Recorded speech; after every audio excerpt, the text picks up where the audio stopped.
Hear your voice.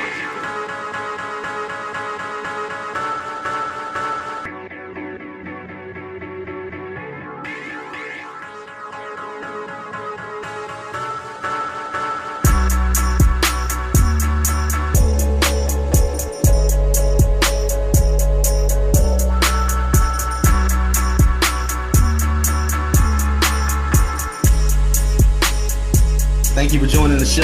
Thank you for joining our Welcome Back show. Trent, I haven't spoken to you in a long time, man. It feels like forever, my dude. I know it. This is another special edition of the show, Trent. This is our prediction show, right? Right. We have a huge weekend in Toronto. We got NXT Takeover Toronto for the first time. And we, of course, have SummerSlam on Sunday. So much to get to. We haven't even talked to you guys in a couple of weeks. Let's get into it, man. Like, so much to talk about. So let's just start off from the top. Screw the intro, man. This is going to be a huge weekend. You get NXT on Saturday, SummerSlam on Sunday. Nobody's watching. I keep saying SummerSlam. And nobody's watching football this weekend, dude. Like, I just get the entire weekend to just chill. I think the NXT show is probably going to be the bigger show as far as a traditional pay-per-view versus, the kind of gimmick style that we have with Survivor Series. So let's start off with NXT. All right. So the NXT Takeover Toronto card. Oh, the first match we'll talk about is the Dusty Classic Finals with TM61 versus the Authors of Pain with Paul Ellering hung in a cage above the ring. Now, Trent, we haven't been on the air for a while. Where are we with our Dusty Cup, our Dusty Rhodes Classic predictions? I think we were wrong after we had the Roderick Strong match. I think we was wrong after that pretty much. Okay. Although I think we did have Authors of Pain in the finals. I think we did have Authors of Pain in the finals. I think there was a little discussion about, well, hey, Paul Ellering managed the Legion of Doom. There was some strife with Dusty and the Legion of Doom. Maybe they want to capitalize on that storyline. So, we had the Authors of Pain in pencil. Let's just put it that way, right? Right. So, who do you think comes out as the Dusty Cup winners? I have to give it to the Authors of Pain. I think I'm going to stick with that whole thing, paying tribute to Dusty, and even more so now with Paul Ellering in a cage above the ring. I mean, if that's not like 1986-7 Crockett, I don't know what is. Dude, I love it. At first, I thought it was a little bizarre, but then once they showed the flashbacks to when they had the pay-per-views back in the day, when they had the events, and, he was stuck hovering above the ring, I think it'll give a great visual to the match. And based on whoever wins, man, it just propels them in the NXT Tag Team division. Yeah. I would like to see the Authors of Pain win, though. Let's just be honest. Yeah, and I'm pretty sure they will. We will see. What's the next match? Next match, we have Bobby Roode, the glorious Bobby Roode. Listen. Versus the Perfect 10, Ty Dillinger. I had to wait 2 weeks to hear that. Let's go, man.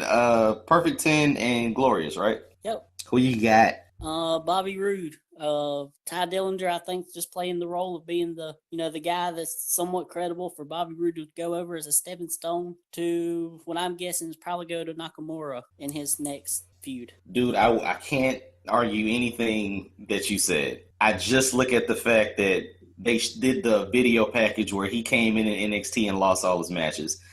For all I know, he hasn't won a takeover match yet, right? Nope. I would hate for this streak to continue, but maybe he looks glorious. Maybe he looks like a perfect 10, and he comes up just a little short. But, yeah, I'm going to give it to Glorious. I mean, man. Even though Ty Dillinger is my dude, man, yeah, I'm going with Glorious. Yeah, this is a pretty easy one to pick out here. Any match really with Ty Dillinger on a takeover is pretty easy. It's going to be his opponent that wins. Why is that the case, though, dude? I mean, when did this streak become like the Undertaker streak? This dude is never going to win? What is that about? I'm pretty much, yeah. I mean, he's pretty much like, if you'll remember Brad Armstrong in WCW, he was a really good hand, but he never won. but they used him, to help guys elevate other guys, and that's basically Ty Dillinger's role. Yeah, it's a beautiful thing to see that in NXT. I would just hope that for all that he's done, he picks up a win. But yeah, like you said, I think Bobby Roode is going to win because it pays to be Roode. Yeah. And we can blame C.J. Parker for this because that was C.J. Parker's role until he left. And then it was given to Ty Dillinger.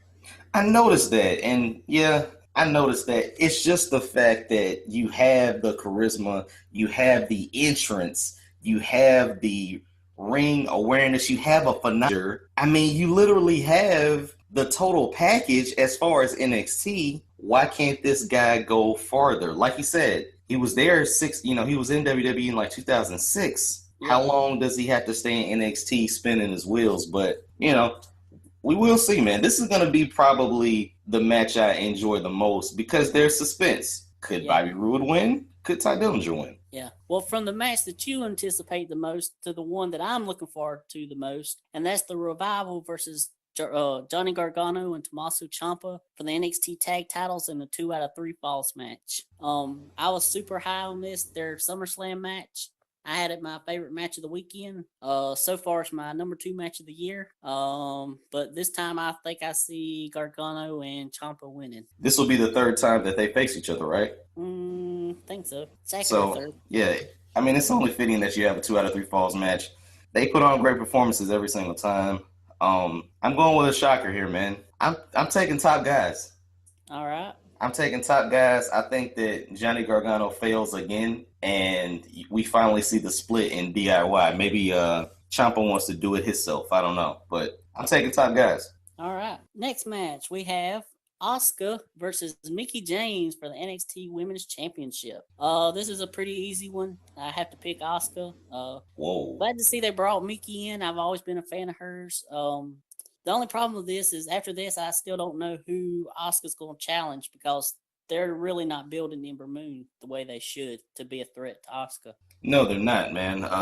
We saw on NXT maybe there's a 6-woman tag at Takeover. If the Australian beauties can find a third, maybe they'll face Ember Moon and her 2 new best buddies. But here's the thing, man. Could Mickie James do it? No. Could she do it? You have no faith that she could do it.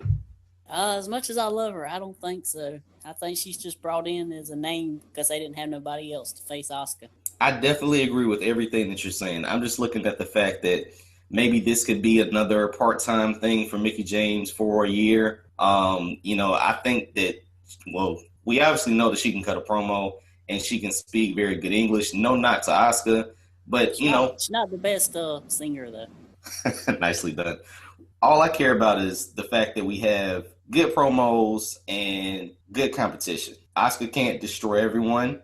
But with that said, I'm still not picking Mickie James. Let's be honest. Yeah. Honest. I don't know, man. Like, I think that this would be a pretty good match. I don't remember Mickey's finisher or... it's like a DDT. It's like where she jumps high in the air and then comes down. Okay. I know that you remember Mickey's backside more than anything else, right? Yeah. Okay, cool. I'll do that, definitely. So, with that said, man, I think it'll be a good match. Hopefully Asuka doesn't come down with the toilet paper entrance anymore. But we should have a good match, man. But Asuka all the way. Yeah, and back to Ember Moon, I mean, I feel like, they're really doing a bad job with her.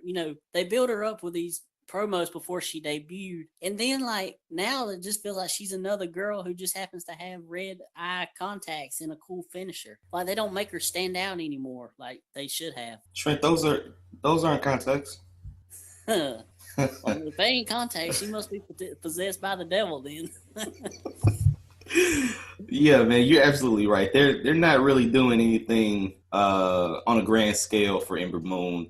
Her finisher is the thing that gets the biggest pop, even though she has those corner strikes that, those are kind of cool. I mean, we will see. You got to build Ember Moon up slowly, I guess, for her to face Asuka. And, I don't agree with how they're doing it, but We'll see. If they don't start building her up, they're going to have to bring somebody else, or either do a rematch with Mickey for the next takeover. Dude, I mean, who's to say that Asuka doesn't face Trish Stratus at the next one? Who's to say that Asuka doesn't find her way onto a SummerSlam pre-show and has a stare down with Lita? I mean, they're gonna bring some chicks back, man. Like they're gonna bring Ivory back. They're gonna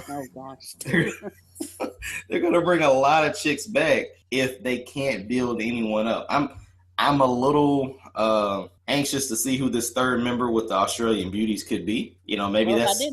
If I didn't know she was coming back to Raw, I would say that'd be a great spot for Emma since she's Australian. Right. And I've also heard that they're toying with.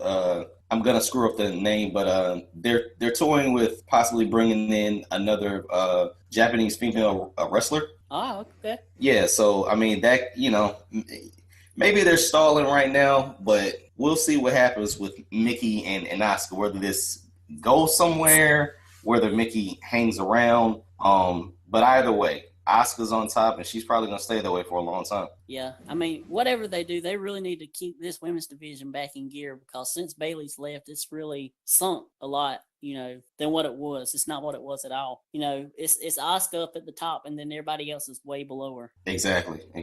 Moving on, we have Shinsuke Nakamura versus Samoa Joe for the NXT Championship. The king of strong style will remain the king. I agree.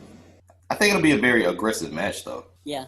I went back and watched their match at Takeover Brooklyn, and it was okay. I mean, it wasn't the best. I think I have it like fourth best match of the year so far, and I expected a little bit more out of the two, so I'm hoping whatever I expected there, they give me this weekend. Dude, let's be honest, man.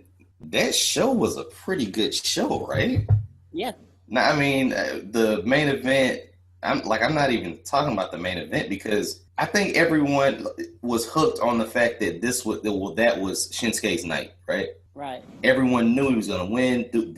The entrance with the dude playing the violin, it was his time. And he breaks Samoa Joe's jaw. I mean, 2 Kinshasas. It was crazy. So I think that was one of those moments where you needed something to close out the night, and that did that. But that takeover was a pretty good show. So yeah. I can't knock it. I don't know where they go from here, though. I don't know what the heck they could do, but maybe they'll come up with something spectacular. Maybe Samoa Joe bleeds again out of nowhere, and we're talking about that versus the match. Yeah.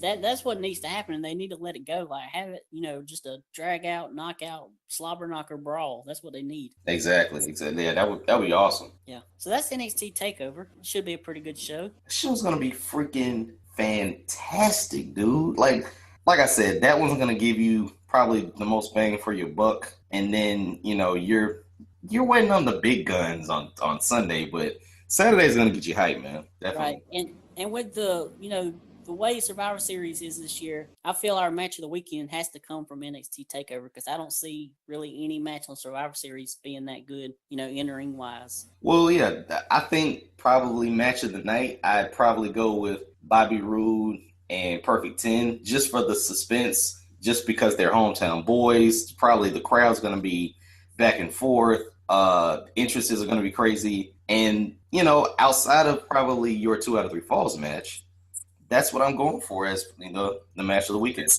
Yeah. Especially if Ty Dillinger picks, I don't want to say the upset, but if he picks up the win. Yeah. All right. I guess we can move on to Survivor Series. Let's see. Let me go down here. All right. So the first match we have is Brian Kendrick versus Kalisto for the Cruiserweight Championship. And if Kalisto wins, the Cruiserweights come to SmackDown. All right, man. Here, listen. First off, I'm totally against Survivor Series for this one fact.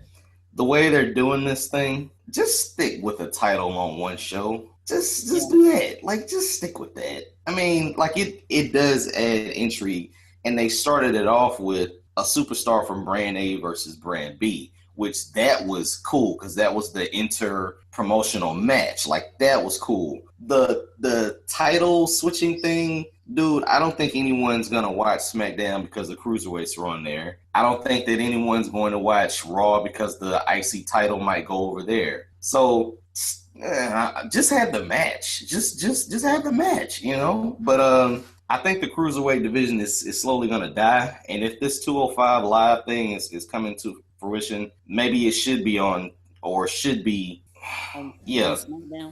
Yeah, even though I guess it wouldn't be since they have their own show or however they're going to do that. But maybe it should be represented by SmackDown, guy. Yeah, I mean, just for the travel purposes of the guys to have to go from wherever Raw is to wherever SmackDown is every week, you know, just put them on SmackDown so they'd already be there. Yeah, because you said that 205 Live will come on after SmackDown, right? Right. So, yeah, I mean, it makes sense to me, dude. So, if they go that way, I would knock it. Also, man, I think they're losing steam. Not because of Brian Kendrick is your champion, but you had the CWC, which provided a lightning bolt for all these cruiserweights. And now, man, probably because they're on Raw and it's 3 hours, nothing provides you with relief.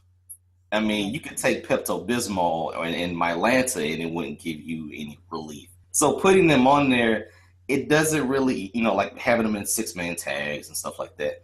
It doesn't really provide that much of a change of pace if people are already tired of, you know, having to sit through 3 hours of Raw. Right. And a lot of the way they're working these matches are like not cruiserweight style, like they're kind of slow. Like this past week, it was Kendrick and Sin Cara. I swear that was the slowest cruiserweight match I've ever seen in my life. Yeah. Well, that's the thing. Also, man, like we said before, Brian is your base. Brian's really not gonna fly around or anything like that. So I guess you would probably want it on a flyer. You know, someone's gonna be bouncing all over the ring and stuff. And with Brian as your champion, you don't really get that. You don't necessarily get a technical wrestler, but you get a smarter wrestler. You don't get a luchador. You don't get anything like that. So put it on someone fast, young, and fresh, and move on, man. Yeah. You know, you said nobody will watch SmackDown because the cruiserweights are on there. I agree, but I think it'll add to an already great product that is SmackDown. You know. Oh heck yeah, dude! Like everyone's spot on SmackDown is valuable. The spots on Raw are not because they're just trying to fill time. Yeah, no. Or Stephen McMahon and Mick Foley. I sense a rant. Nah. Okay. But yeah, okay. So we got Brian Kendrick winning, or do we have Brian Kendrick winning? No, I got Kalisto winning and bringing on the SmackDown. Okay. I got Kalisto winning too, man. I think just a change of pace is going to be good. Yeah, and I think they realized that it was a mistake to put them on Raw in the first place. Dude, I would have never stopped the Cruiserweight Classic. I just would have made that a show. Like, I would have kept going with that. Or, like, I would have had them off for 2 months and then bring it back, you know? Yeah. I don't know. And I guess that's what they hope to do with this 205 Live, to make it like CWC. Yeah, because they're still doing the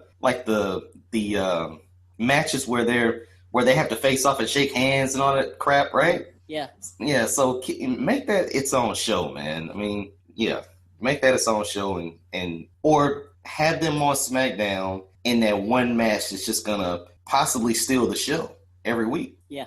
All right, next we have The Miz versus Sami Zayn for the Intercontinental Championship, and if Zayn wins, the title goes to Raw. This is where you rant, right? Well, this is where you rant. Go ahead. No, I don't have no rants in me this week. I could see Zayn winning and Zayn go to SmackDown because they sure have been talking about that a lot. Yeah, with talking about how Sami Zayn would want to be on SmackDown and Cesaro would, welcome the chance to be on SmackDown. Right. I think that would be great. I'm just ticked off that we get so many title changes so quickly. Yeah. Ziggler didn't have it for 5 minutes. Didn't lose it at a pay-per-view either. Right. And now it's Miz and Sammy, the underdog from the underground, which is cool. You get your babyface versus heel. But I would have preferred a way more entertaining match if it was heel Ziggler versus Sami Zayn. And let's be honest, man. In our ongoing litigation with WWE over everything that they steal from the show. I would have loved to draw up some new papers if The Miz had interfered in the headlining match of Survivor Series and cost Team SmackDown the win. That's where I was going with that. But since that's not going to happen, we get this match. Miz will probably lose, and we get another title change and make the title worthless. Yeah, our Miz could win, and we're just back the way we were. Which I don't see. Why do you do that then? Yeah. I'll go with Miz, I guess, because I really don't see another title switch happening that quick. Dude, our predictions, we have 2 days of predictions, and we're going hard. Emphasis on, no, I'm not going to say that. We're going all in with these predictions, man. So things are going to change on Monday. It's going to be a new day on Monday. Trust me. Yep. All right. So I'm going to actually I'm going to come back to the elimination matches. Let's go ahead and cover Goldberg and Brock. Let's do it, man. Let's get into it. This one, I have no clue where they go. we talked about this before, man. Like, it was cool to think about, oh, man, Brock is going to face Goldberg. Like, would Goldberg ever come back? Okay, now Goldberg's back, and they're going to have a match. Okay, is he going to get suplexed all over the arena? Is he going to spear him in 10 seconds flat? Is this match going to be a 3-minute match? Is Stone Cold going to come back to referee it? We did all that. Yeah. What's going to happen, Trent? This is our prediction show, man. How do you feel that this match is going to go down?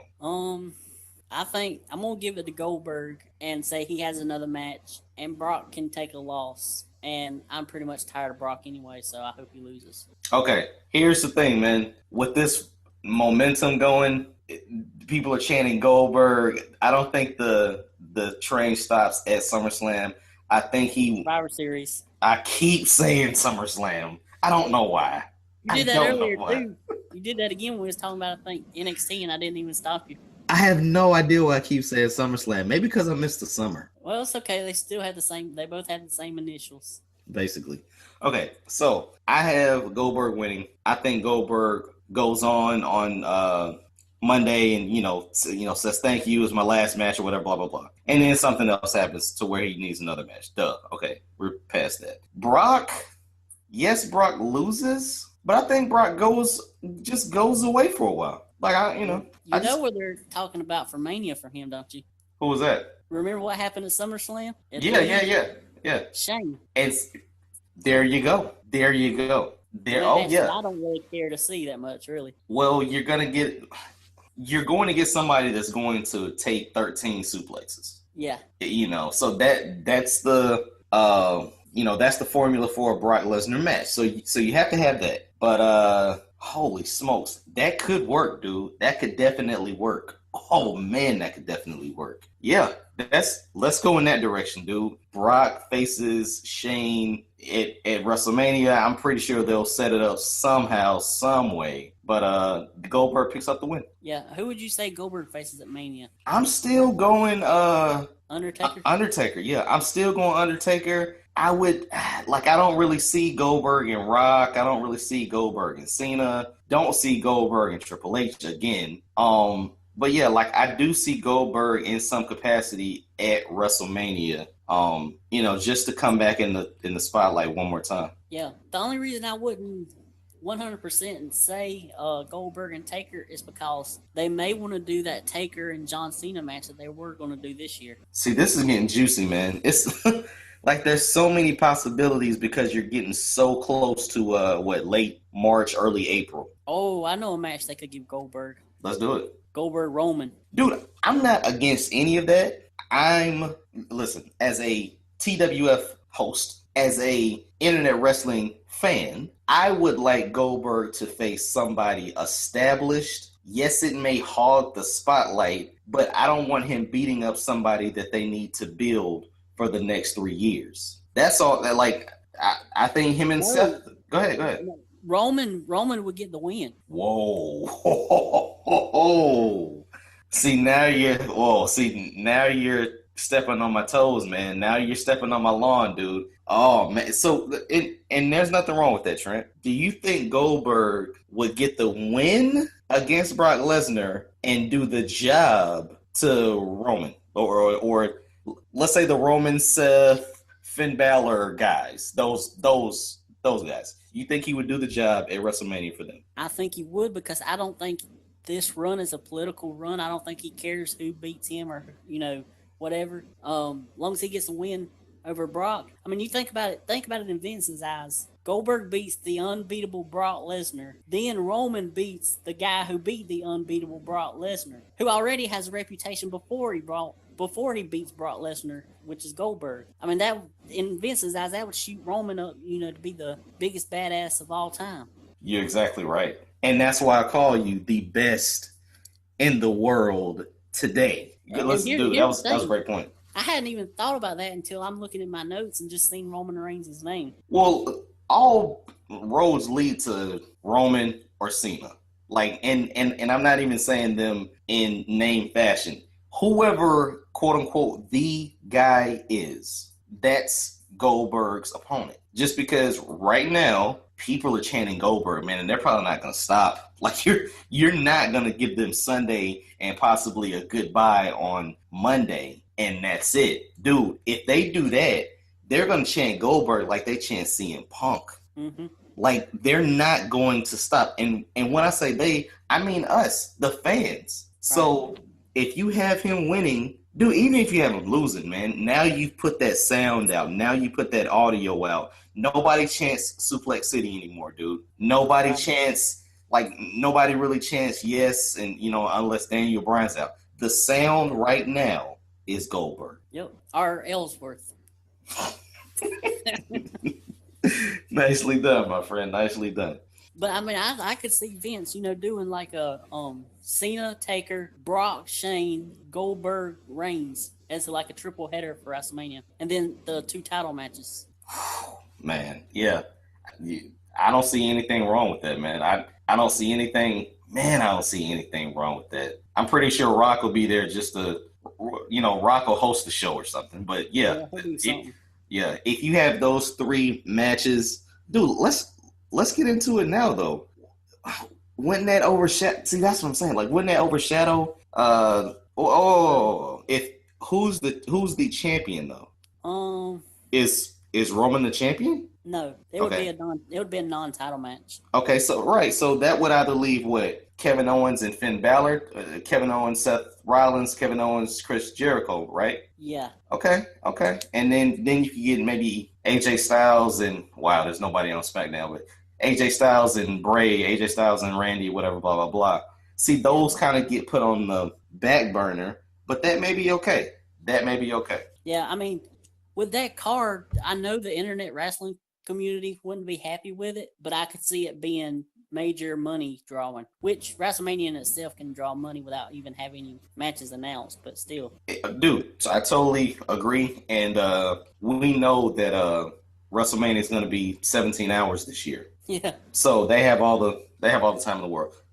One quick note about draws. My girl was saying, a PWX, she actually used the words, is coming to Charlotte. I was like, oh, okay, who's on the card? Matt Riddle was the first name that I knew. Then she said, and I think one of the last matches is Zack Sabori Jr. No, I said no, baby. No. Zack Sabre Jr. Let's go. All right. So now I guess we should get into our elimination matches. Now, the reason I held those off until now is I actually went through and actually somewhat kind of tried to book the eliminations for this thing. Okay. Dude. Take it away, my friend. Take it away. All right. So for the first match, we have New Day, Enzo and Big Cass, Anderson and Gallows, Sheamus and Cesaro, and the Shining Stars for Raw versus Heath Slater, Rhino, the Usos, American Alpha, the Hype Bros, and Breezango for SmackDown. Okay, so I would have Breezango. They would get eliminated as soon as the match starts by kick by Sheamus, a bro kick by Sheamus. Then the Hype Bros would be eliminated by Anderson and Gallows after one of them hits the Magic Killer on or after they hit the Magic Killer on one of them. Then I'd have the Shining Stars eliminated by Rhino after a gore. Let's see. Enzo and Cass would be eliminated by the Usos after they are distracted by Gallows Anderson, and Usos hit a super kick. Anderson Gallows eliminated by American Alpha after they are distracted by Enzo and Cass, and American Alpha hit Grand Amplitude on Carl Anderson. Slater Rhino eliminated by New Day after the midnight hour. The Usos eliminated by Cesaro and Sheamus by submission after Cesaro locks in his sharpshooter. Cesaro and Sheamus then start arguing and get themselves counted out. New Day is eliminated by American Alpha after Grand Amplitude, and the survivors are American Alpha. I was with you all the way up to no, I had the same four. Like I had the same bottom four or the last four. Yeah. Something about this just. I don't think that they're going to go down to like a one team winner. I don't know. Something about it just speaks that they'll go down to maybe like two teams remaining on one side. Yeah. Especially if you do that and you give American Alpha the win when they're not even the tag team champions. But I see what you're saying. I think the bottom four are legit. And I have no idea where they go after that, though. Yeah. I don't see Slater and Rhino staying champions much longer. Rhino, I think he won his little thing in Michigan, so he should probably be leaving before long. Oh, my bad. I thought he lost. Oh, I thought he won. Oh, no. I hadn't really paid much attention to it, but I thought he lost. If he did win, yeah, he's probably gone. Yeah. Anyway, whether he leaves or not, I think the Slater-Rhino thing's starting to just a little bit kind of wear off a little bit. Yeah. But you would say that American Alpha is coming back hot and strong? Yeah. Okay. All right, cool. I got you. Since the New Day are not going to lose their titles before the year 2020, at least they can lose a match. So, yeah. If the New Day lose or if the New Day goes out, then I'm definitely going with Team SmackDown. Yep. All right. I guess we can go to the women now. Yeah, I want to see how you broke this down. All right. So we have Charlotte, Sasha, Bayley, Alicia Fox, and Nia Jax with Dana Brooke for Raw versus Becky Lynch, 5 Feet of Fury, Alexa Bliss, who was robbed and deserves her rematch, Nikki Bella, the Bella Booty, Carmella, and Naomi with Natalya for Team SmackDown. All right. So I'd have Alicia Fox eliminated first by submission after an STF from Nikki. Then I'd have Carmella eliminated by Bayley after a Bayley to Belly. And then Alexa Bliss, unfortunately, would be eliminated by Sasha Banks via submission after locking in an armbar on Alexa's bad arm. And then Dana Brooke and Natalya would start fighting at ringside, which would distract the referee. This would allow Alexa and Carmella to come back in the ring and lay out Becky and Nikki Bella. And then, let's see, as the referee turns around, Nia would stack both of those girls on top of each other and hit one of her leg drops. And then Charlotte would somehow get a blind tag and pin both girls and eliminate both of them. And then as Charlotte is celebrating her double elimination, Naomi comes from behind and rolls Charlotte up with a schoolgirl, but Charlotte kicks out. Naomi goes for her repeated little kick things, but Charlotte catches one of her legs and takes her down and goes for a figure 8. But Naomi kicks her off, and her momentum sends Charlotte into her corner shoulder first, and Bayley makes a blind tag. Bayley would come in, alpha hot tag and hit a few suplexes before Naomi can make a comeback. And this time she successfully hits her kicks and daces Bayley. Naomi goes for the rear view, but Bayley catches her in midair and hits a German suplex, laying out both girls. Bayley tries to go for the tag to Sasha, but just as she is about there, Charlotte pulls Sasha down and the two start arguing outside. As they are doing it, it distracts Bayley, who faces them.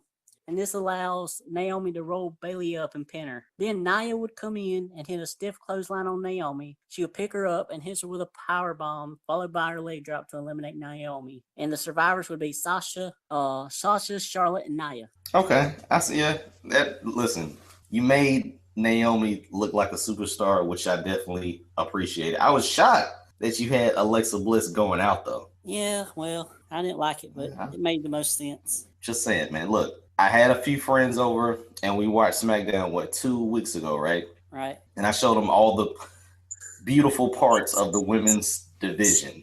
I showed them 5 Feet of Fury, the Dynamo of Dominance, WWE's version of Harley Quinn herself. I showed them the last kicker. I showed them Becky with the good hair. I showed them Carmella's bad weave. I showed Naomi's super exceeding weave meter rating. Dude, I showed them everything. And this match, I think, has the chance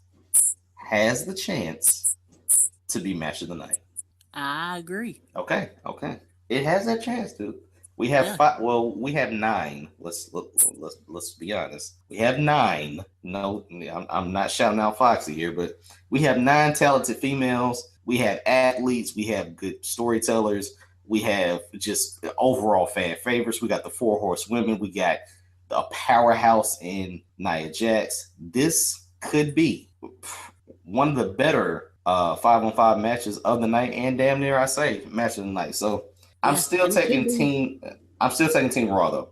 Yeah, and it could be the greatest women's Survivor Series match ever. Oh heck yeah, man! Women are setting standards, man. They main evented, they headlined Hell in a Cell. They could steal match of the night here, and we get TLC coming up next month, right? That's right, Alexa versus Becky, hopefully. It's going crazy, dude. Like, this is... Alexa gets her title she deserves. Yeah, this is getting interesting, dude. So, yeah. But I do still have Team Raw. All right. So, for our final match, we have the men's singles. We have Kevin Owens, Chris Jericho, Roman Reigns, Seth Rollins, and Braun Strowman for Raw versus AJ Styles, Dean Ambrose, Bray Wyatt, Randy Orton, and Shane McMahon with James Ellsworth for SmackDown. All right, so somehow right toward the beginning minutes of the match, Orton would RKO Bray. He would turn on him, and then Luke Harper and him would fight to the back, and Orton would get counted out. Braun would come in and act like he's going to help Bray, but instead he grabs him and hits him with a power slam and eliminates Bray. Then Jericho would be eliminated by AJ via pinfall after a Styles clash. Ambrose and Styles would team up on Strowman and somehow get him to the outside of the ring, where Shane would have a Singapore cane and start bashing Strowman with it. He would finally daze Strowman so that he kind of like lays over on the announce table, and Shane would hit the big elbow through the table, which would cause Strowman to get counted out. Shane would barely get in the ring before the 10 count, but he would still be dazed, and out of nowhere, Roman would hit him with a spear and pin him. Rollins would be eliminated by Ambrose with the dirty deeds. Let's see. Then Jericho would come back down and pull AJ off the apron, and the two start fighting at ringside. This distracts the referee. Ambrose would tell Ellsworth to throw him a chair, which Ellsworth would do, but being Ellsworth, he would throw it too far and Owens would catch it. He would hit Ambrose in the gut with it and then hit him with a pop-up powerbomb on the chair to eliminate Ambrose. On Ambrose's way back, he would lay out Jericho with the dirty deeds at ringside, with Ellsworth behind Ambrose trying to apologize, but Ambrose would be having none of it. Roman would be eliminated by pinfall after he charges at AJ in the corner, but AJ moves out of the way, and Roman hits the corner hard. AJ would roll him up and put his feet on the ropes for the 3 count. And then finally, Jericho would get back on his feet and grab the Singapore cane that Shane was using earlier. Owens would grab AJ from behind and hold him as Jericho goes up to the top and comes off with a cane shot. But Styles ducks and Jericho cracks Owens in the head. Styles clotheslines Jericho out of the ring and goes to the apron and hits a phenomenal forearm on Owens, and then picks him up and hits the Styles Clash for the final elimination, leaving AJ Styles as the survivor. Nicely done, man. The only thing I have to add is this entire setup leads you to believe that at the end of this match, you're going to cheer for a bad guy, right? Yeah, but I think AJ's going to be over anyway, so. No, and I totally agree with what you're saying. It's just kind of funny that they're probably going to go this way. I mean, you're definitely going to have, Jericho play a big role in this match, duh. Right. Ambrose and Ellsworth are going to get eliminated, and you'll see them walking back. I mean, that's obvious. But you're probably going to have, either Kevin Owens and AJ Styles facing off your champions versus champions. Right. But they're heels, Yeah. So, yeah. And also, it keeps Roman strong because he gets pinned with his feet on the rope. It keeps Braun Strowman strong because he gets counted out. He never really gets pinned. It advances the story with Orton and Wyatt and Harper. Which will be a great way to end the, to add a new dimension into the Randy Orton Bray Wyatt feud. So yeah, I'm definitely with you on that one. And then at the end, starts where you can see the cracks between Owens and Jericho. The one thing I have to ask you though, man, considering that you mentioned we could possibly get Shane and Brock, do you think the Goldberg Brock match goes on before this match, or do they go on last? Brock and Goldberg will be last. Okay, the only reason I ask is because if you do Goldberg and Brock before this match, maybe you get something like that where Brock is pissed that he lost and he's going to take it out on Shane McMahon somehow, some way, whatever, blah, blah, blah. That's where I was going with that. You know, maybe they set it up tonight on Sunday. But, yeah, it'll just be interesting to see how they incorporate Shane and Brock on the same show. But I do like the fact that Shane lays out Braun Strowman with the Limp Bizkit as I refer to it. So, yeah, that'll be awesome, man. Yep. Oh, Trent. Oh, my gosh. See, here's the thing, dude. We waited 2 weeks to get things off of our chest. We are passionate wrestling fans, and this is our outlet for expression. There are so many things that we have to talk about, but the very first thing that I want to speak on right now is Shane is in this match because Baron Corbin, cough, cough, got injured. Right. Did you see that? Yeah. Listen, I was watching SmackDown with a group of friends, and if you're not watching SmackDown, watch it. It's the best show on TV compared to all the other wrestling shows. And it's a show where you can literally watch it with friends and point out the funny stuff, the stuff that's entertaining, man. Like, you don't necessarily have to be a super wrestling fan to watch SmackDown, which is cool. That's right. Baron Corbin is listen, he's on the apron and he's walking, and I think midway on the apron, I think he fakes it one time, but then he gets maybe 3/4 to the end of the apron, and then he does this like fake step, fake slip, and he's injured. Classic. Yeah, I mean, if you're going to have a fake injury, I think that was probably one of the better ones they've ever done. It was, dare I say, phenomenal. I'm thinking to myself, how does Shane get into this match? Baron Corbin gets injured. Is Kalisto going to injure Baron Corbin? No, it's not possible. How's it going to happen? And I see it, and I run it back like 6 times, dude, because for one, people knock Baron Corbin for not being, a true wrestling guy. He didn't go in the indies. He didn't do anything like that. Dude, he's adding to his list, man. He's a part of the team now. He's faking injuries, and he's doing it somewhat convincingly. It was awesome to see. I was just dying laughing, though. Yeah, I mean, if I didn't know that it was supposed to be like a fake injury, I would have thought it was real. I mean, it looked that good. Yeah, he nailed it, dude. He freaking nailed it. I mean, he was spot on with it. So I had to mention that, man. Is there any chance that he interferes in the Kalisto match? I don't know, man. Like, I don't know. Like, I think he's just, adding more cement to him as a character, him as a part of the SmackDown brand, man. So, maybe he's off TV for a couple weeks. It'd be kind of cool if they brought the Cruiserweights to SmackDown, and Baron Corbin served as kind of like a bodyguard to Brian Kendrick, kind of like Ezekiel Jackson did that time. Yeah, before we knew that Ezekiel Jackson could actually talk. Yeah, so I wouldn't mind that. Like, I wouldn't knock that. If they do come to SmackDown, I could definitely see that, man. It would give something to Brian Kendrick, and it would also allow a giant, I guess he's a giant, Baron Corbin to just, dominate some of the smaller cruiserweights. So, yeah, good thinking there, Trent. Sounds good. Well, they don't call me the best in the world for nothing. The best in the world. Oni Lorcan, he had a SmackDown match this week. Did you see that? I did see it, and I was surprised that they are still going with the name Oni Lorcan. I know. Did you see the Kalisto botch? No, I did not see the Kalisto botch. I kind of ran through SmackDown this week. Well, he completely slipped off the ropes when he was trying to do his thing. Oh, gosh, Kalisto. Yeah. Oh, gosh. And he's going to be the Cruiserweight champion? That's what you're saying?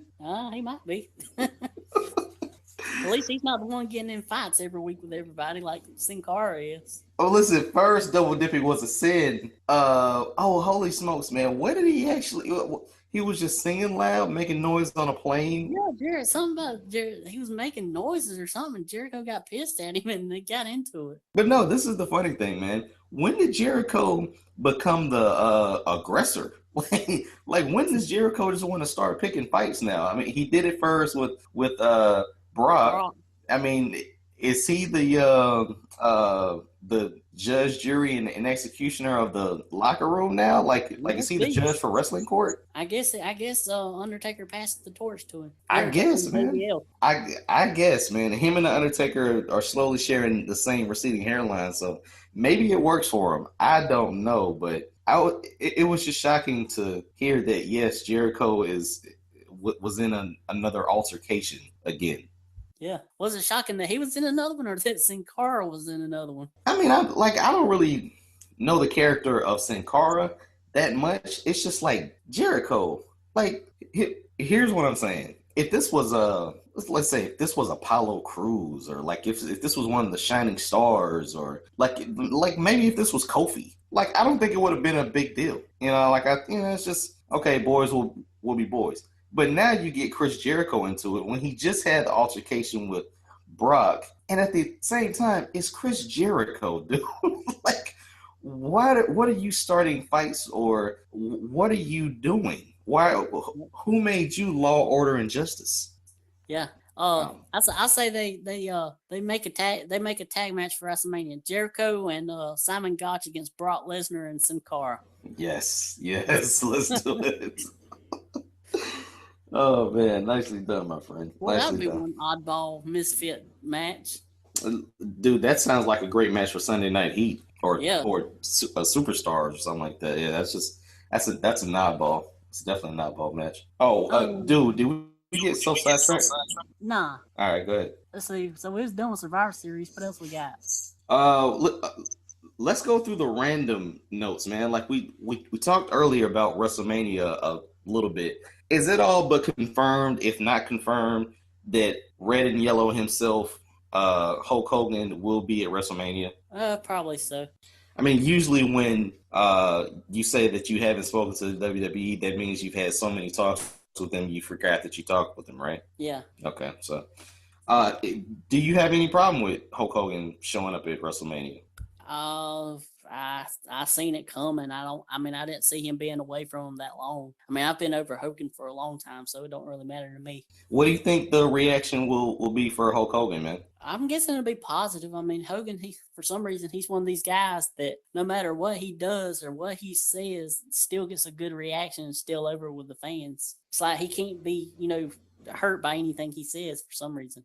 And he's been out of the spotlight a little bit, so maybe he's died down the controversy surrounding him. There was another person that's in the news this week, Mr. Oh my God, Joey Styles himself. He's another not controversial figure, but he made a comment that obviously is the phrase of the election. Let's be honest. It's probably the best hashtag ever.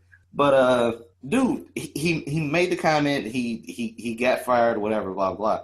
But ever since that day, I've seen more of Joey Styles than I had before I knew he was fired. Yeah. Do you think he deserved it? Do you think this was a ploy? Do you think this is just boosting his overall appeal? Well, it's obviously not boosting anything because he's getting pretty much, every company's pretty much exiling him. I mean, he's already got fired from Chikara and Beyond Wrestling, and in addition to Evolve. So it's definitely not boosting anything. I mean, people make mistakes. He made a mistake. I don't think he should be completely exiled forever. I mean, maybe for a while, maybe he'll come back, like Hogan did after a while. I mean, I didn't see, probably wasn't the best thing to say. Well, the first thing was that Gabe told him not to say anything political, and he goes and says something political. So there in itself was a reason to fire him. And I totally understand that. Where I'm going with this is, at some point, something that was political, something that was sexist has to become a joke at some point. I have very dark humor, but my gosh, like at some point it's going to become a joke. And since he didn't even say the explicit term, I mean, it's some of that banter that if you're listening at home, you're like, oh my gosh, he just said it. That's cool. I don't think a lot of women would have been watching the show, let alone offended. I don't know, man. Like towing that line there, I guess. Yeah, well, I mean, even since Mickey James and Dawn Marie have come out and said they had no problem with what he said, and I think I heard where even Dawn Marie and Gabe Sapolsky had words over Twitter about the whole thing. Yeah, I mean, like I said, man, at some point you have to kind of move on, only because of the fact that, like I said, I don't think he said it.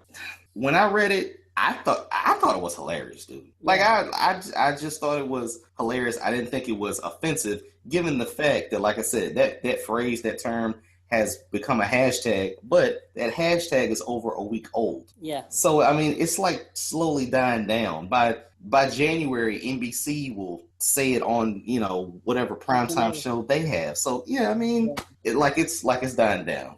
Now let me get to the biggest news that I wanted to talk about last week, but we can definitely bring it in here. And I don't really want to get political, but this is a wrestling show, correct? Right. This is a wrestling podcast where we voice our expressions and we get our thoughts out, right? Yep. With that said, man, the election was what the election was. Did you vote? Did you vote? No, okay. I didn't. Are you registered to vote? No. Okay. With that said, man, do you think Linda McMahon will hold a cabinet spot? I wouldn't doubt if she didn't. I mean, I'm sure she'll do something with him. And with that said, do you think the WWE universe, and let's be honest, the TWF universe, had anything to do with Trump getting elected? No. None at all? None at all, really? Nah. Okay. I'm just saying, man. I was thinking back to wow, man. Me and my friend. Go ahead. The WWE universe was booing when the man got into the Hall of Fame, so I don't think they would want him to be president. Oh, I didn't even see that. I just remember all the times that he was on WWE television. And besides the fact that he got elected, I was driving down to Florida last weekend, and me and my friends were comparing just the all of the advertisements for Trump versus Hillary, right? Like, even when you go down the highway, you see Trump signs, right? Let's make America great again, whatever. What does a Hillary sign look like? I don't know. Exactly. Like, nobody knows what a Hillary sign looks like. Even with that said, you can think back to when, and this is on personality alone, dude. You can think back to when Trump was on WWE television, and I'm not endorsing Trump whatsoever, but you can remember when he was on WWE television with dollars falling from the sky, going against the, it was the $1 billion battle, going against Vince McMahon and just making Vince McMahon's life a living hell. Hillary was never on the show. No. And so that's all I'm saying. I think from the entertainment aspect, just the notoriety aspect, I wonder how much the WWE universe played a part in the election of our new president. Just a thought, my friend. Just a thought. Yeah, but it was that election night. It was something to watch. Did you stay up and watch it? I did. Okay. I hadn't really been into it the whole time. It's been going on. Yeah. But I got into watching it, and I mean, I didn't even expect it to go like it did. I really didn't. Really? No. I expected Hillary to win it. Well, yeah. I mean, I think a lot of people did too, Trent.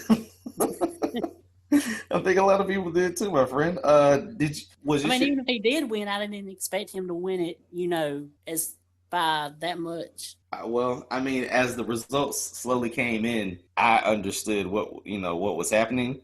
So I mean, it kind of makes sense to me. But at the end of the day, man, it just seemed like Hillary. Let's put it this way: it seemed like Hillary was your Hulk Hogan. She only did the pay-per-views, man. Like, she only did the pay-per-views in New York and Cali and in Chicago. Right. But Donald Trump went to the Cajun Dome. He went to Cincinnati. He went to these small towns. Exactly. Like, he did the house shows. So, yeah, man. I mean, he put in the groundwork, and it definitely paid off for him, my friend. Yep.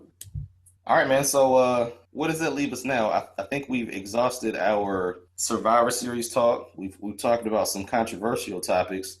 Let's get into some off WWE episodes. All right. Let's get into Total Divas, which I actually watched last night. Really? Yeah. I'm actually kind of excited about this season. I might actually watch it. So Who's on the show? This might become a weekly feature. Heck yeah. Who's on the show, my friend? Oh man, we got Naomi and Renee Young and Maurice and the Bellas and there's like 6 or 7 pages on there. Really? A bunch of them. Yeah. Paige is on there? Yep. Okay. All right. And this season will be very interesting with her because this is her whole thing with Del Rio. Oh, they're gonna show that? Yeah. Wow. Okay.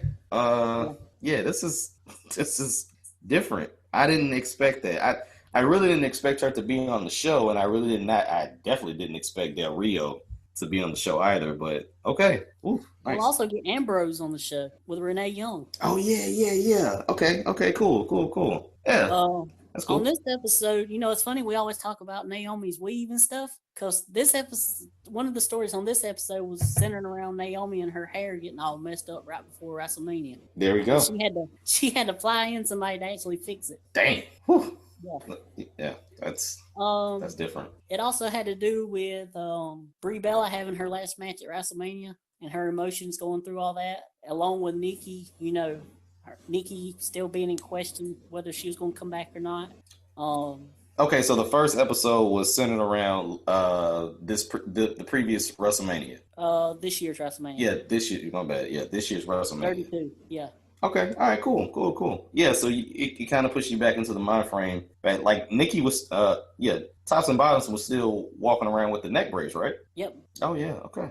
Cool. Lana, she had her first match at WrestleMania. That was the center of a lot of talk on this first episode. Real quick question on Lana, man. I heard that she's what the heck is her name? What is her real name? Like it starts with a T, right?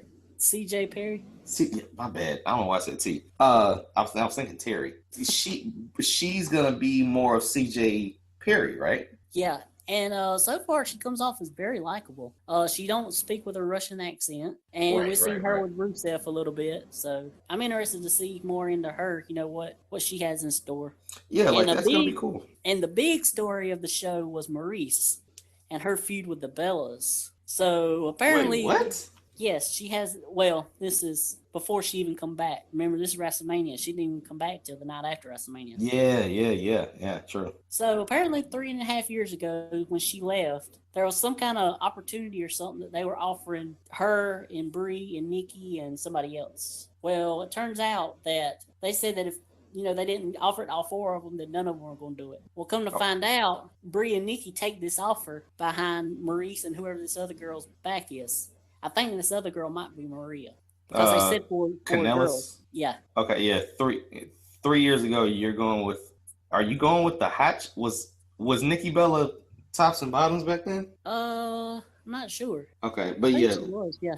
Yeah, I mean, you're going with the hot chicks. Okay, yeah, okay. Right. So anyway, there's this whole thing, this tension between her and Brie, and they made Maurice to be the bad person in this. But if you'll remember, a couple of years ago, Maria was thinking about, or they was wanting to sign, Mike Bennett, and something happened with Maria, and she said that she thinks the Bellas stopped her from coming back. So it seems like the Bellas have a little bit of sway in that company. Well, they're banging the stars, Trent. Right. I mean, that's usually how it works. But it's funny, they're making the Bellas look like the innocent ones here. Well, it is TV. It is editing. Obviously, you want them to, look great, even though probably at that time Nikki was still a heel. Nikki was a heel, and Brie had only been a face for like 2 months. Yeah. So I mean, it's a little hard to believe, but they definitely want to keep Maurice as the bad girl. So yeah, this is interesting. But that's all right because she looks good being bad. Nicely done, my Trent. And of course, how did I forget? Out of all these girls, although they didn't really talk that much about her on this episode, I got my Red Queen back. I get to see her on TV every week now. All red, everything. Oh, she's gonna lead the show. Now, are the Bellas still on the show? Yeah. So they got Total Bellas and they get Total Divas? Yep. And Total Bellas just got picked up for a second season. Oh, what a shocker there, kid. What a shocker. Wow, this is shaping up to be very interesting, man. Like, I wonder how far would they go with Paige and ADR. Obviously Maurice has to be at the forefront because Miz, he took off. And when did they do the split? Like during the summer or like around May? What? The brand split? Yeah, the brand split. I was in July. Okay, so we got a little bit more time before we see Naomi really become feel the glow. But yeah, this is shaping up to be pretty cool, man. Yeah, and on the preview, she said she's working on something, interesting, which would, turn out to be the glow thing. So it'll be interesting to see how that evolves. Yeah, I think back then all she had were the shoes. Yeah. Yeah, this is. Oh, we also had Natalia too. The King of Hearts, the Mr. Smoking Whiskey himself. Nathaniel, yes, Nathaniel. There you go. Boy, some of the stuff we said on this show might be a whole lot worse than what Joey Styles said. Dude, listen. If you're I said, if people are so offended by Joey Styles, oh my gosh, the people who listen to this show are really going to be. But we say this with love. Like, we generally love all these performers. But at not the end not Natalia. We don't love her. We don't love Natalia. We don't love Natalia, I guess. I do have some love for Dana Brooke, even though we give her a hard time. You do have some for Daniel Brooke? Just a little bit more than I do Natalia. I have absolutely no care for her at all. Wow! Even though Daniel Brooke isn't taller than Super Porky, really. Well, neither is Natalia. But neither is Natalia. Dana, at least she puts on a good act. She's a good heel, where Natalia can't be a good heel or a babyface. Obviously, wow. And I love it because on Total Divas, like, Lana's getting ready for her match, and Natalia's basically trying to psych her out. Like, there's gonna be thousands of people there, and you're gonna mess up, and you're gonna do this, and you're gonna freeze up. Like, wow, Natalia, great way to motivate her. Did you watch that match? Because, dude, that wasn't a. I did. That wasn't a kickoff match, but everything kind of rolled together on WrestleMania for me. Yeah, man. It was a kickoff match. Okay, so what did Lana actually do in that match? I can't remember what she did, but I remember the match being really better than what I expected it to be. If you'll remember after WrestleMania, when we reviewed WrestleMania, I told you should go back and watch that match because it's a whole lot better than you think it would be. Yeah, I remember you telling me that. I did not go back and watch it, but yeah, I remember you telling me that.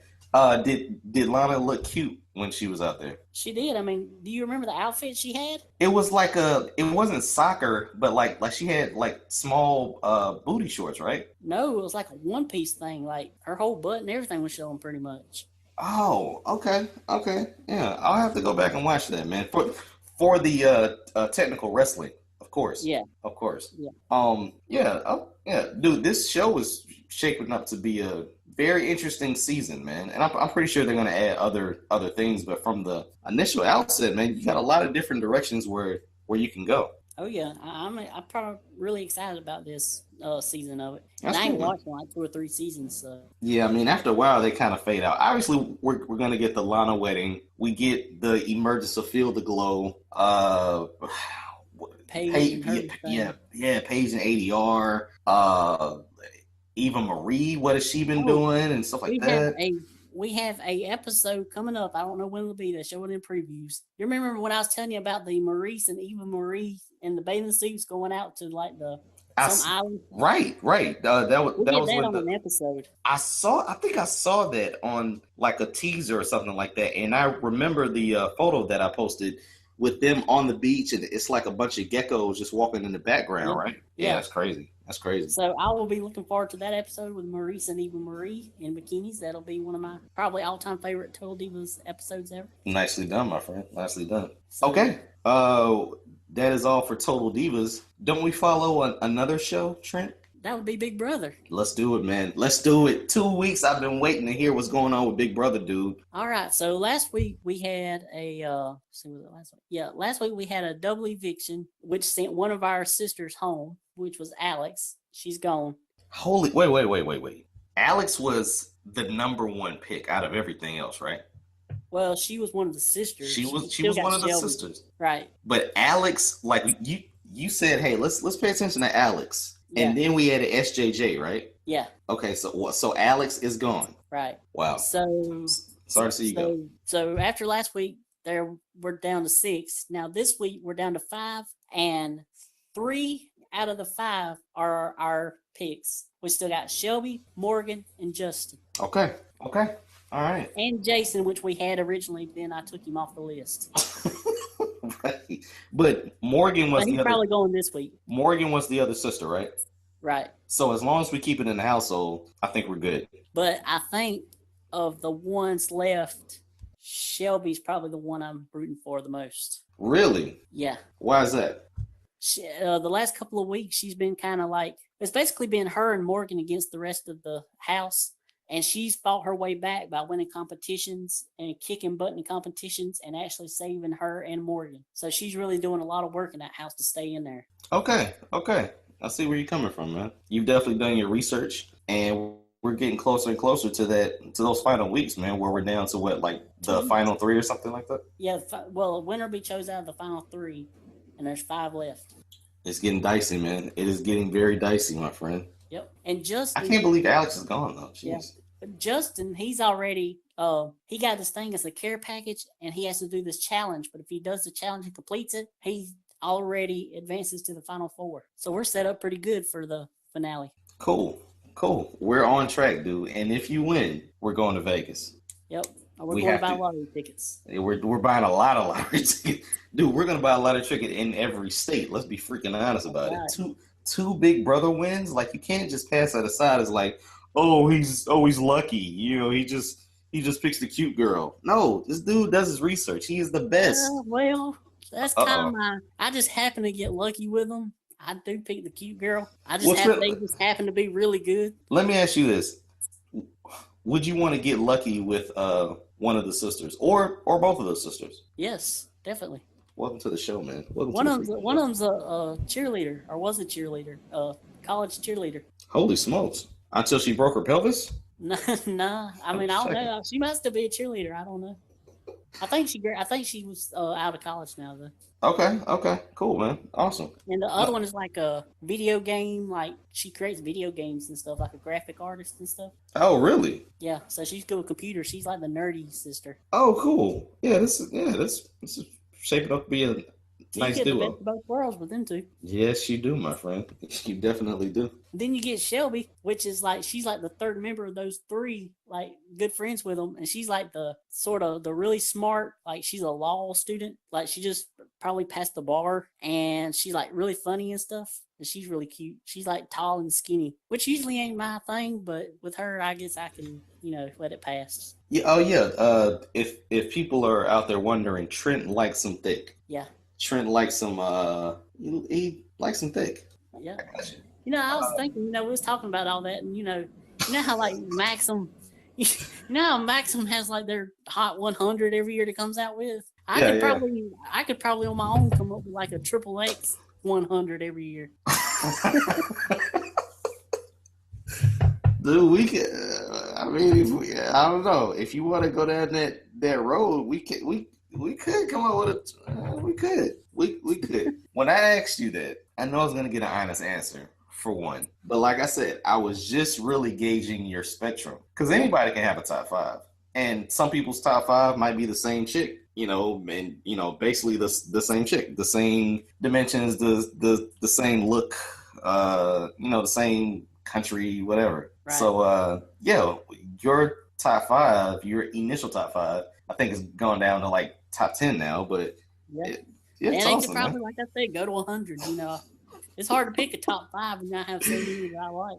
Yeah, man, I feel you, man. I mean, from both the regular porn world and then the actual cam girls too.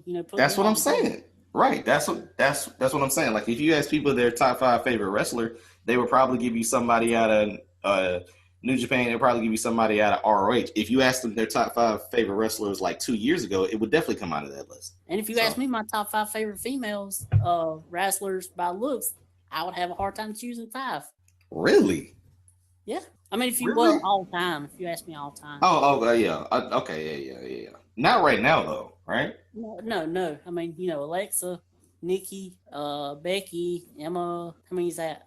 4. And if I can count right. See, Emma, Nikki, Alexa, Becky. Yes, 4. And Eva. But see, then I also have Maurice, so I have 6. Yeah, I mean, Maurice is that wild card.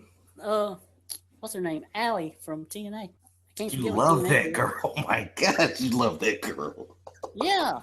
She reminds me. She kind of looks like the girl that won Big Brother last season, Nicole. Very true.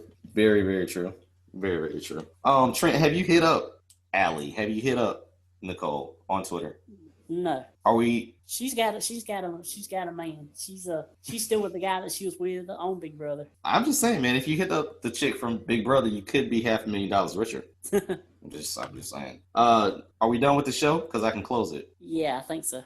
Listeners of the Wrestling Fans Podcast, you can hit us up on Twitter. You can hit us up at our official Twitter page for the show at TWF_podcast. Make sure that you hit up Trent. Ladies, thick, tall, short, or small, tweet Trent at MTW3589. And you can hit me up on Twitter as well at BangEm South. With that said, this was a phenomenal show. Make sure, when I actually post this, that you go to our YouTube page, which is the Wrestling Fans Podcast, and subscribe. All, if not most, because I'm working on it, of our shows are there, and this definitely will be uploaded before Saturday's NXT Takeover Toronto. Make sure you hit us up on Facebook at facebook.com/TWF Podcast. And Trent, our email address is TWFpodcast@gmail.com. With that said, Trent, Saturday and Sunday, I get to lay on the couch, eat nachos, and enjoy Takeover. And I want to call it SummerSlam, but I'm going to say Survivor Series. Trent, I hope. We have 5 straight days of wrestling. Dang, I didn't even think of that, dude. And I could see SmackDown being the lesser. Actually 6 if I count Total Divas in that. Whew. Dude, something has to come on Friday. Something has to come on Friday. No, we don't need nothing on Friday because I need a break. I love wrestling, but man, I can only take so much. Listeners, make sure that you enjoy your 5, probably 6 days of wrestling. You got NXT TakeOver Toronto, Survivor Series, Monday Night Raw, which could possibly have the goodbye or thank you to Goldberg. Another phenomenal because AJ Styles is there. A phenomenal Blue Brand show. I think NXT is finally going back to Full Sail that Wednesday. We can see another great episode. It's going crazy, man. And then Thursday we have Total Divas. Total Divas. You can watch all that wrestling and then chill and watch beautiful ladies on Total Divas. Like this. You know what? I'm wrong. A great week. Total Divas is on Wednesdays. They're on the same time as Survivor is. I was wrong. So it is. What time does Total Divas come on? Does it come on after NXT? No, I think it's on the same time, but it's on the E Network. Yeah. So it comes on at 8:00, obviously, right? Yeah. Okay. I mean, that's kind of comes on at 8 or 9. I'm not sure. I don't know if that's butting heads because maybe your frantic internet wrestling fan watches NXT and your entertainment junkie kind of watches Total Divas. Yeah, I mean, other than me, they probably don't have the same audience. Yeah, that's true. Oh, Trent, is it hard for you to watch NXT and Total Divas? Are you skipping out on NXT, my friend? No, I just watch it after because I can watch it on demand. Nicely done, my friend. Well, I actually, I can't even watch Total Divas while I'm watching, that when it comes on at first because I have to watch Survivor. Dang, dude. So I watch NXT later at like 9:00. Then I watch Total Divas on like that Watch Wrestling site. Okay, yeah, I got you. Okay. Cool, man. Dude, enjoy your weekend. Listeners of the Wrestling Fans Podcast, make sure that you enjoy your weekend. How can you not with 2 fabulous shows and then next week's blockbuster lineup of our regularly scheduled programming? Trent, it was an honor. We are back after a 2-week hiatus, and this show definitely set the bar, my friend. That's right. We had no technical difficulties this time. Well, except when my dad called, but that's it. None at all, man. And we are ready to go into the weekend, dude. Enjoy your weekend, Trent. I will talk to you next week, my friend. All righty.